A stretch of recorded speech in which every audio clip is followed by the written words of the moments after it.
Ah bon, hein? Toi, tu dis que tu ne savais pas qu'il avait une famille. Quelqu'un qui conduit une Toyota Sienna, une grande monospace, minivan, familiale, un véhicule qui supporte jusqu'à 7 personnes, avec un peu de surcharge, 8 personnes. Tu dis que tu ne sais pas qu'il a famille. Motorisation 3,5 litres en V6, essence, transmission automatique à 5 rapports plutôt, consommation 11 en agglomération et 8 à 9 en autoroute. Ah, ma chérie, pour te revoir, tu vas pas dire que tu ne savais pas.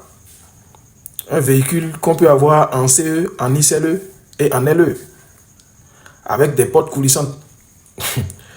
Un véhicule familial, 100% familial. Tu dis que tu ne savais pas qu'il avait une famille. Faut arrêter ça, hein. Un véhicule qui déploie 266 chevaux. Un véhicule qui est douce. C'est un véhicule fiable. La Sienna est un véhicule fiable. Mais il faut faire attention, il y a des années qu'il faut voir. Il y a des années aussi qui sont extrêmement intéressantes. Souvent, les problèmes qu'on remarque dessus, c'est les problèmes avec les portes coulissantes électriques là. Parce qu'il y a souvent des défauts dessus. Il y a aussi souvent des problèmes de pompe à eau, de courroie, de thermostat, de joint de culasse aussi parfois, sur certains modèles à kilométrage élevé. Mais globalement, c'est un véhicule qui peut gérer la famille. Même si vous avez 6 enfants, vous pouvez les charger dedans. Donc si vous voyez quelqu'un qui conduit Sienna, un véhicule à 7 places qui peut supporter jusqu'à 8 personnes, ne cherchez pas loin, il y a une famille.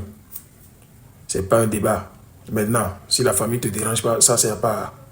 Sinon, c'est un véhicule au top pour les gens qui ont une famille un peu élargie.